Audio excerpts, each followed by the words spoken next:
Good evening and thank you for joining us. You are watching PACIS TV English News on this Wednesday, the 3rd of June 2026. I'm Behirwa Tuzayisenga. This bulletin is brought to you in partnership with Credo Hotel. Here are tonight's headlines.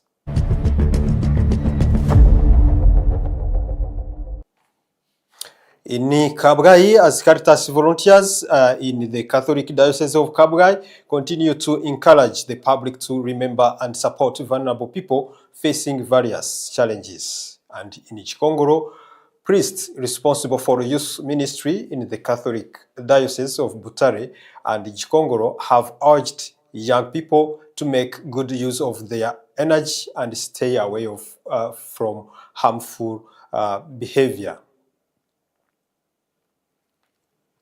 Still, in Rwanda, Nyaruguru, some residents seeking treatment at Munini Hospital say they are grateful to the Rwanda Defense Force for deploying specialist doctors who are providing medical services that previously required referrals to, say, CHUB and King Faisal Hospital. And in Cyangugu, local government officials in the Rusizi district have participated in training on the use of the NCI CRVS system and the management of civil registration data as part of efforts to improve civil registration services and speed up services delivery to citizens. Turning to international news, the United States and Iran have exchanged new strikes as tensions in the region continue to rise. And Israel has continued military operations in southern Lebanon while a partial ceasefire with Hezbollah appears to be holding.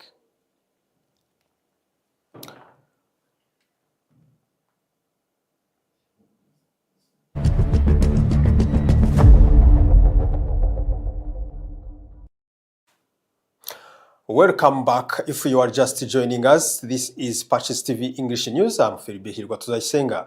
We now bring you the stories in details. In Kabgai, as Caritas volunteers in the Catholic Diocese of Kabgai continue to encourage the public to remember and support vulnerable people facing various challenges.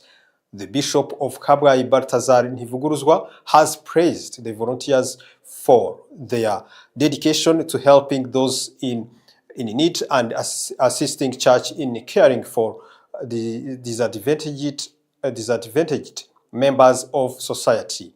Our reporter Benjamin has the details. The volunteers made these remarks during General Assembly of Caritas of the Diocese of Kabgai. The meeting focused on reviewing the achievements of the previous year's action plan, which was carried out under the theme Tujyanemo, moving forward together. Mukanyonga Libet and Habarema Emmanuel, Caritas volunteers from Giara Parish and Kabgai Parish, respectively, called on the public to pay greater attention to volunteerable people, especially those who require urgent assistance and support. Ubutumwa naha abandi BAKRISTU nubwo gukunda kuko umuntu yafite. The message that I would like to give to my fellow Christians is to have love and compassion, because when you have those things you live peacefully, and you cannot say that you love God when you don't have love. We must not stay away from the poor, because at the end of the day we will live with them. So that's why we must know how to take care of those poor people. Bitaho tutagombye kuvuga ngo turabohereza hana. Speaking at the assembly, Bishop Balthazar Ntivuguruzwa expressed his gratitude to Caritas volunteers for the valuable work they do. He noted that their commitment helps the church to fulfill its mission of caring for vulnerable people across the various parishes of the Diocese of Kabgai. Baritanga, batanga igihe cyabo, batanga ubushobozi bwabo, hari wakora n'ingendo basanga bagenzi babo. Volunteers are very committed because they give their time, they give their skills, they give their energy. They even pay for themselves the journeys they do in different places to mobilize Christians and people to have love and compassion. In General Assembly, we not only discuss our achievements, all our plans, We also recognize those people who help us. Among them are Caritas volunteers. ba Caritas, inkoramutima za Caritas, dushimira cyane kandi tuba dusabira n'umugisha. During the meeting, it was also revealed that Caritas of the Diocese of Kabgayi spent approximately 1.02 billion during 2025-2026 fiscal year on a variety of activities carried out through its 4 main departments: administration, health, development, social welfare, and humanitarian assistance. These funds were used to implement programs aimed at improving community welfare, supporting development initiatives, and providing assistance to vulnerable people throughout the diocese.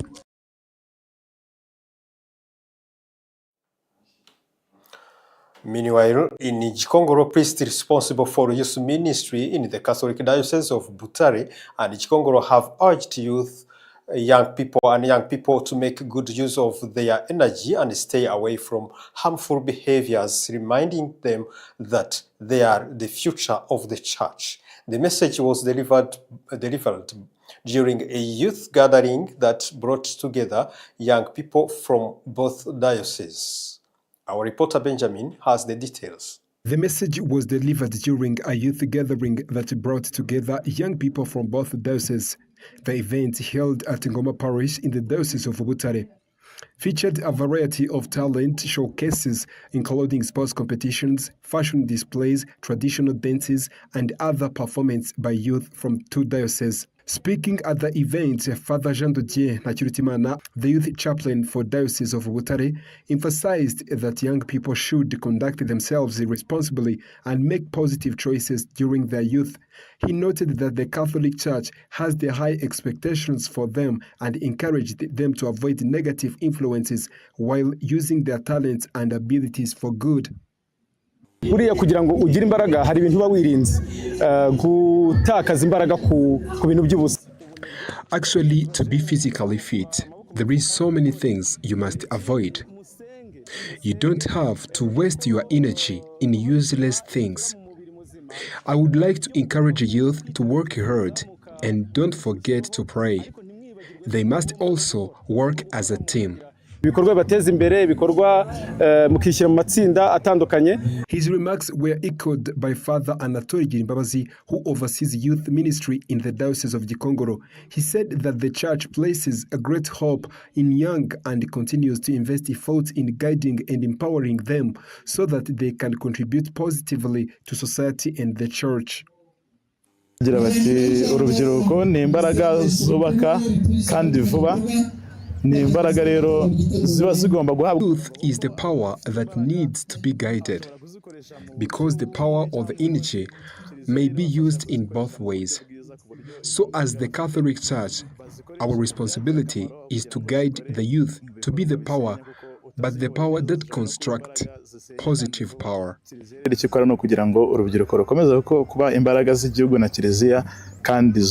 The youth who attended the gathering said such events help them to build stronger relationships, support one another, and reduce negative behaviors often associated with young people. They added that these meetings promote friendship, unity, and mutual understandings. As youth, what we must do is to follow the advices of our guardians or parents. We would like to request the priests, the parents, to be with us and help us and guide us in everything we do. Youth from Diocese of Butare and Gikongoro have maintained a strong partnership through regular joint activities. This year's gathering come as both dioceses prepare to participate in the upcoming National Youth Forum.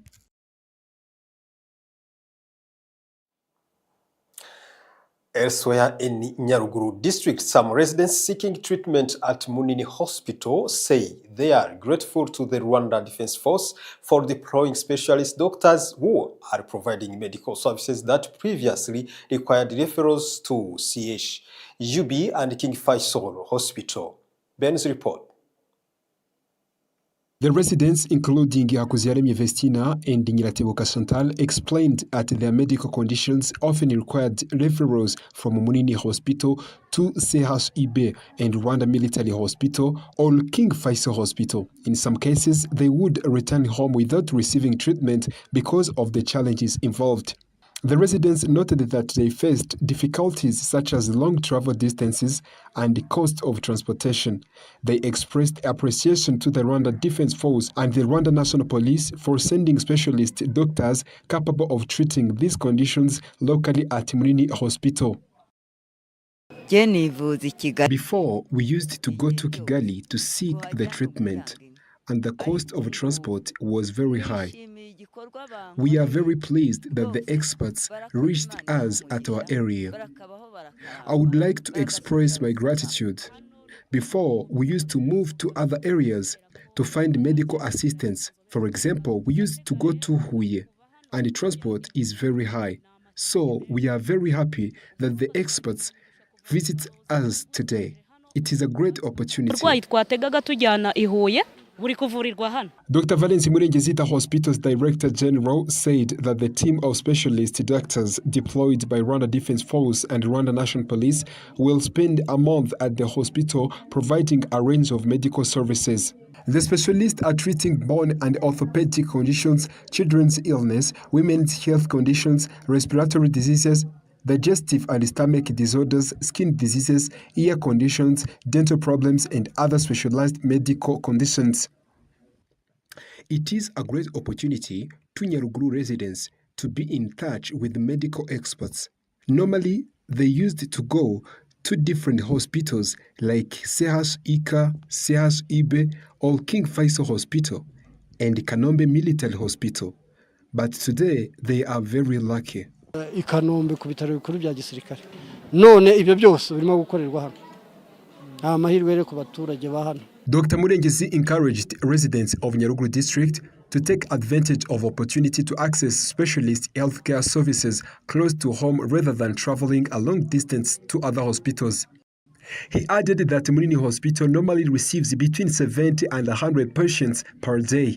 However, because of additional specialist services provided by doctors from Rwanda Military Hospital and the Rwanda National Police, the hospital is now receiving and treating about 300 patients per day.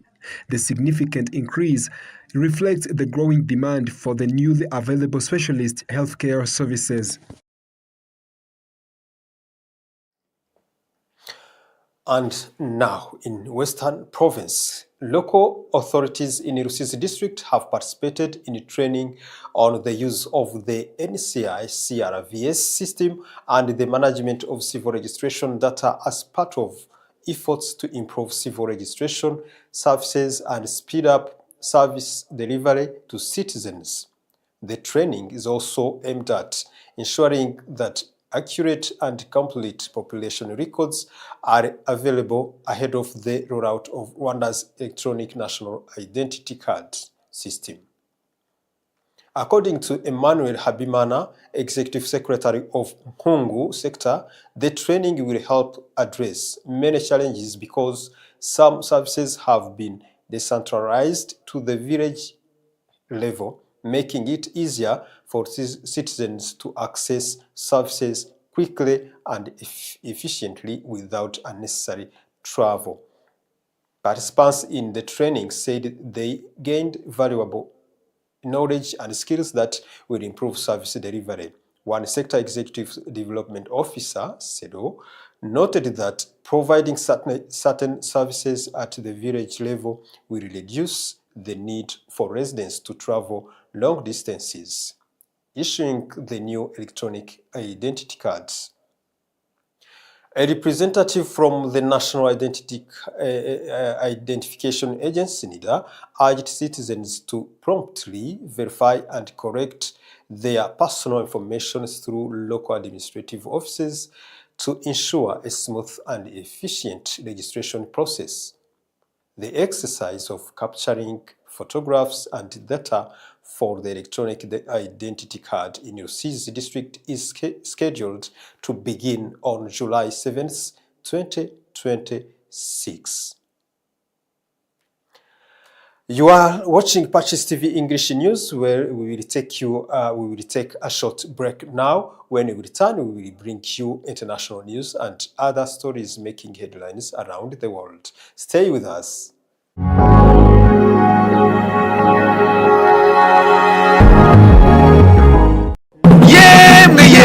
Abanyeshuri bose bashaka ni College Fondation Sinagera. Mama we.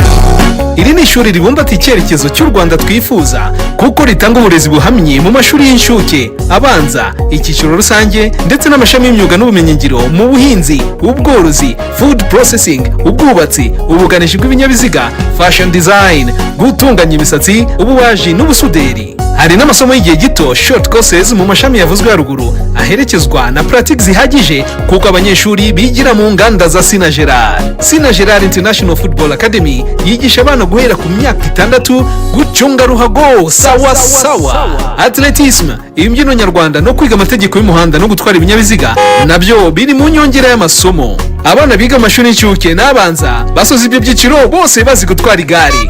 Umwana wa segonderi we atahana uruhusa rwo gutwara ibinyabiziga. Witinda kwandikisha umwana ku ishuri kuri Nyirangarama cyangwa ku mashami ya Sinagera Entreprise Urwibutso hose mu gihugu. Ku bindi bisobanuro hamagara 0788535123 cyangwa 0788535999. Twubaka ubukungu bushingiye ku bumenyi.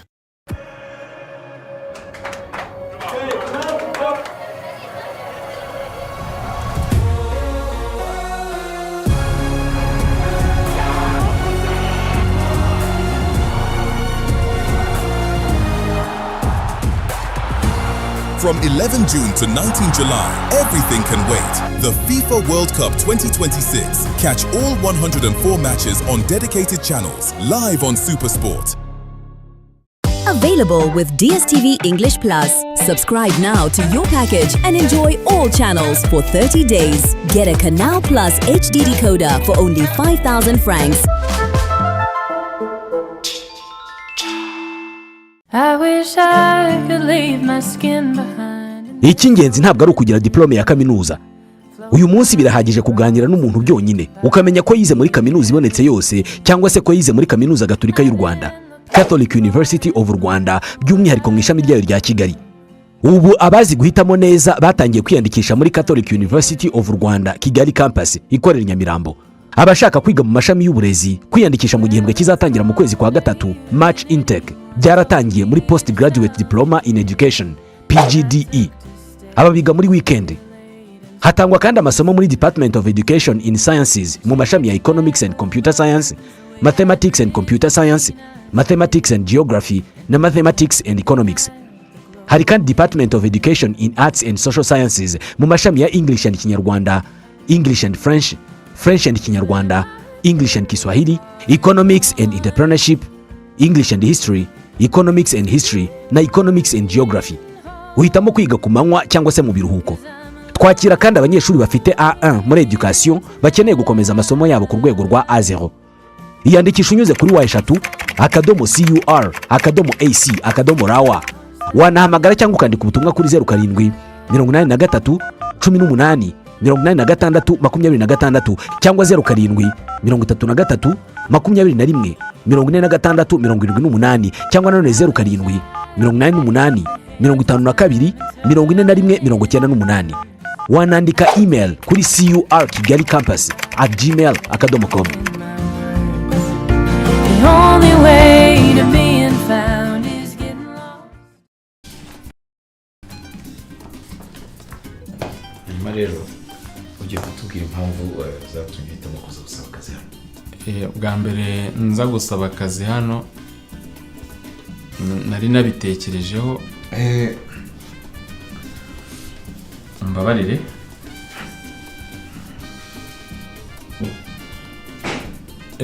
murakoze mu by'ukuri numvaga mfite ubushobozi ndetse n'ubushake. So kutiteguye bihagije nuko utaryama neza. Rwanda Farm, le paradis du matelas.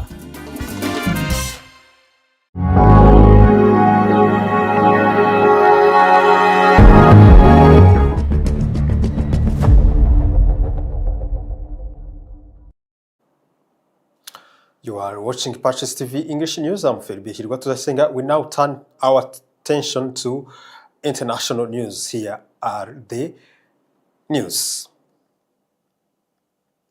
In USA, in the United States of America, USA and Iran launch new strikes as Kuwait says airport hit by Iranian drones. The USA military said it launched self-defense strikes on Iran overnight and shot down ballistic missiles and drones fired at ships and Gulf countries. PACIS TV's Ben reports. U.S. military said it launched self-defense strikes on Iran overnight and shot down ballistic missiles and drones fired at ships and Gulf countries. The strikes on Qasem Island in the Strait of Hormuz were in response to attempted attacks by Iran across the Middle East, U.S. Central Command said. Iran said it had attacked U.S. bases and helicopters in a regional country using missiles and drones in retaliation. CENTCOM said Tehran fired 2 missiles at Kuwait and 3 at Bahrain, all of which broke apart or were intercepted. Kuwait's army later said Iranian drones had hit its international airport, causing significant building damage and injuries to a number of people. Air traffic was suspended on Wednesday morning. Ministry of Defense spokesperson Brigadier General Saudi Abdelaziz Al-Otaibi described the attacks as a criminal Iranian aggression. He said that the wounded had received medical care. The latest attack came amid stalled ceasefire negotiations between U.S. and Iran after talks on a deal to end the months of long war failed to advance over the weekend. CENTCOM said the strike on Qasem Island had targeted an Iranian military ground and control station, and that the U.S. military also shot down 3 attack drones that had been launched by Iran towards civilian mariners that were rightfully transiting regional waters. Iran has repeatedly attacked targets in Bahrain and Kuwait, where the U.S. military bases are located. U.S. media earlier reported that Trump had requested edits to the terms of potential peace deal after meeting with the senior aides to discuss extending the framework of a ceasefire. The changes related to the Strait of Hormuz and removal of highly enriched uranium from Iran, the BBC's U.S. news partner CBS News reported, as well as a framework to reopen negotiations on Iran's nuclear program.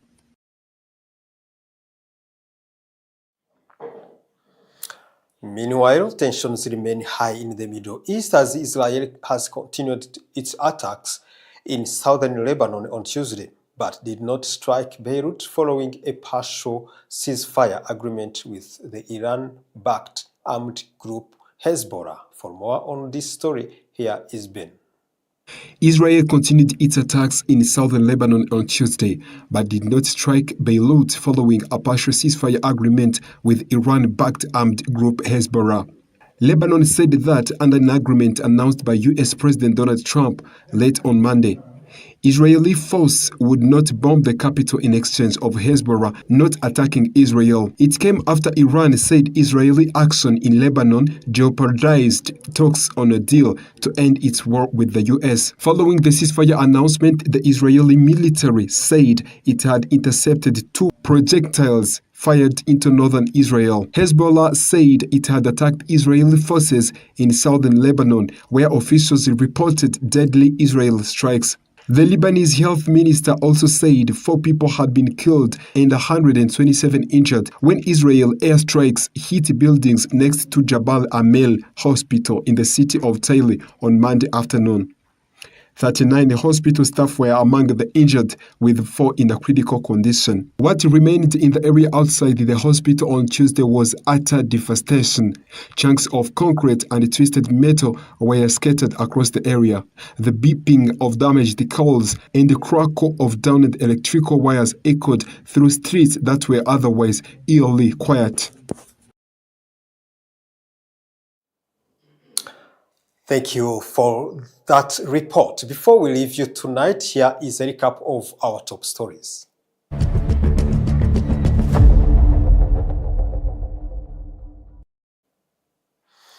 in Kabwai, as Caritas volunteers in the Catholic Diocese of Kabwai continue to encourage the public to remember and support vulnerable people facing various challenges.